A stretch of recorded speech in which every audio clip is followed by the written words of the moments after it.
Let me play this real quick. All right. Son is not coming home today. At this point, I don't even know if I want him to ever come home. I really hate his dad, and it makes it so hard for me to like and care for him the way a mother should. Y'all will probably drag me in my comments, but I have to live in my truth. My baby daddy was bragging about how he took my virginity, and he kept bringing up old things that aren't even co-parenting related. So I told him that I fucked his best friend first, and that I never cared about him. I hate co-parenting with him because he won't let go of the past. We've been broken up for 10 years now, and honestly, being with him is one of my biggest life regrets. But how do you look your own kid in their face, knowing that it's impossible for you to fully love them the way a mother should because you hate their dad? The disagreement was so stupid and simple, but it resulted in my son showing up to school 4 hours late. Usually I would remove him from that situation, but this time instead of taking him away, I'm making him. Mm, Hey, mm, so like, mm. you got a brother here. He is so true, and I believe this is where's this out of 1,000 I've seen. I can't even think of where that is. That's another Ecclesiastes. Ecclesiastes, right? Can you pull that up? Yeah, let me look at It's that. 728. Ecclesiastes 7:28. Yeah. We can start at 27. Okay. Oh, actually, matter of fact, start at 26. I'm gonna start at 26. But what's the name? Hakaj? I can't even say his name. How do Forgive you me. say Hawkage Senpai? He says, out of 1,000 women, not one righteous. Not Facts. one righteous. He's right on the money. That's what I'm saying. Women are more wicked. But when I was in Christianity, I thought men were more wicked and women were more righteous. There are the women in distress and they're just trying to do the right thing. But all these men are so irresponsible and dogs and cheating and doing drugs and the women want to do right. It's all lies. All lies. Yeah. Read verse 26. Read. And I find more bitter than death the woman, whose heart is snares and nets, and her hands as bands. Whoso pleaseth Yah shall escape from her, Mm. but the sinner shall be taken by her. You see that? It says Wow. a bitter. He says I find more bitter than death is a woman whose heart is snare and nets. That means it's better to die than deal with a woman that's bitter. You see this? The wicked ass woman. Keep reading. Behold, this have I found, saith the preacher, Let's say the preacher. counting one by one to find out the account, which yet my soul seeketh, but I find not. One man among 1,000s have I found. So he found one among 1,000. So for every 1,000 men, you're going to find one righteous. But when it comes to a woman, let's see. But a woman among all those have I not found. So for every 1,000, 0. Go 2,000, 0. 3,000, 0. But if you go through 3,000, you'll find 3 righteous. Women are wicked. They're the weaker vessel. That's why women need to be in their role. Men need to understand who they are, and they need to start operating according to the image and glory of Yah, because that's who they are. They're the representation. They know how to love, but we've been lied to, Deacon. We've been lied to. Yeah. That we're no good, that the women are better. They've been putting women on a pedestal, and when men have just been pushed down. I mean, not that I celebrate these holidays, but I used to think that Mother's Day and Father's Day was a joke. You look how they treat the mothers on Mother's Day, and look how they treat fathers on Father's Day. Man, I caught myself when I used to celebrate these pagan holidays. I used to tell myself, like, man, shoot, if I would have known, man, sometimes I feel like, man, I wish I was a mother. Because, man, mothers are like treated with reverence and it's all about them. And then when Father's Day come around, men get treated he just get a token, like just throw him a bone. They use your money that you work for to buy you a tie. That's what they do. They buy you a little tie. I'm glad you never experienced that, Deacon. It's bad. Did you ever? I know you probably celebrate with your dad, but you never experienced that as a Father's Day. Yeah, no. Yeah, you.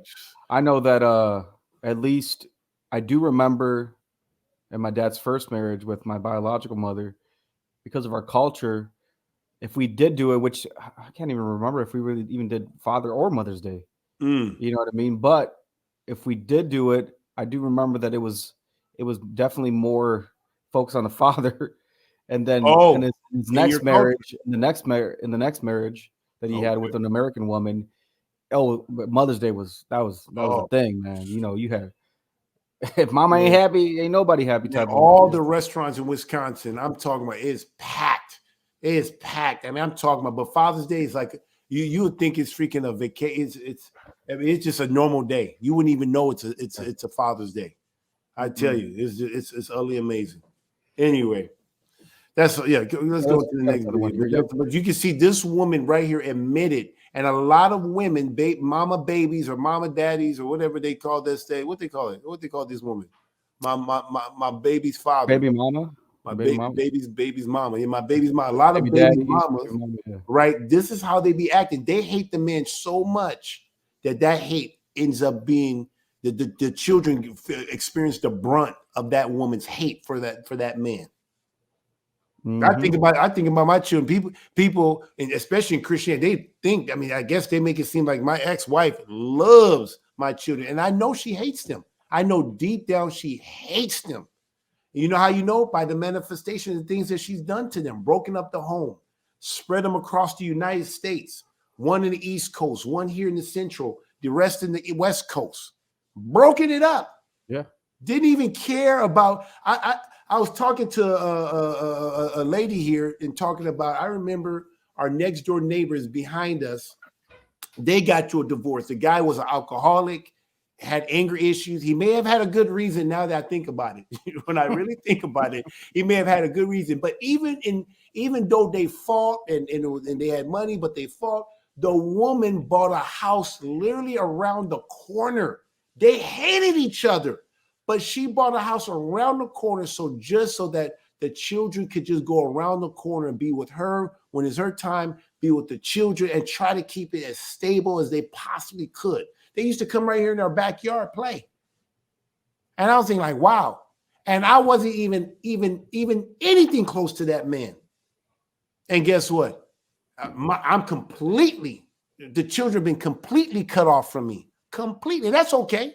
I'm not, I'm going to keep on moving, but I'm just trying to make a point here. Isn't that odd? But if I was messed up, abusive, then I'll have more access to my children. Why? So that the children can see, look at your dad, he's no good. I told you. But see, if they come here, they're not going to see that. They're going to see a man that's in order, a righteous man. Yep.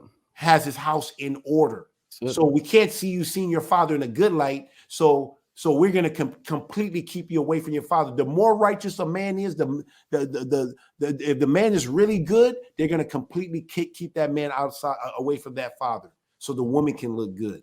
Exactly. I don't remember if you remember that video that I showed with the homeless man.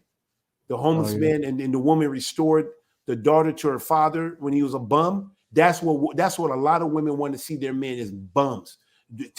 To the point where now they're humble and so desperate that the woman can say, now I'm going to restore you. I took away your children. Now I'm going to give it back to you, but you better come back and submit. Goes back to your teaching about preeminence. Preeminence. You know what I mean? Don't never allow your children to get for you, you know. And I made it a point, man. I'm going to die on top. My children, if they ever come back and see me, I'm going to be on top. I'm going to be better. I'm better already. Oh yeah. I'm better. People, we have this one lady that comes to visit us that knew me before. She says, man, she says, Kabir is living like a king. Now, you know, we just serve one another, but she said, you guys are oneness. You guys are one mind. It's a beautiful spirit. She's just amazing. She was told that this place is dangerous. And now she comes here and say, this place is beautiful. It inspires her to want to be a better woman for her man. Can you believe that? This Hallelujah. is a woman that's no, I don't even know what her, I think she has a Christian background, but she hates Christian, not hate them, but she hates Christianity. And she said, because Christianity are big hypocrites. Yeah, she always but then brings she that up. comes to see our cult, come and see our assembly and say, man, this is so beautiful. She said, can I come here and break bread? Can I spend time with the sisters? I said, sure, come on. And she's inspired to be a better woman, even to the point where she jokes around and call her husband master. I tell you, we inspire people to do good, not evil. Yeah. I remember when they came by one. So And go then ahead. something about multiple marriage, we Yeah. believe in polygyny. And he looks at her, he's like, you hear that? You hear that? Like, hey, you Do remember you want that? me to hear this? He was Yeah, like, yeah. we talk about that we practice, that our ministry believe in polygyny. And I was talking to the husband because he came out here to do some work here. And he looked at his wife. Do you want me to hear Am I this? allowed to hear this? Am I Is allowed? this- And the wife says, "Oh, but you can tell who the boss." Anyway, I believe this. Oh, yeah. Yeah. But yeah, I'm telling you, I love this ministry. I love it. I'm so thankful. I wish I would have known about this Man. long ago, man. Pastor was around. He was around, but I didn't hear about it. Man, Hey, hallelujah. We're here now. That's all. we're here now. I'm here. Yeah.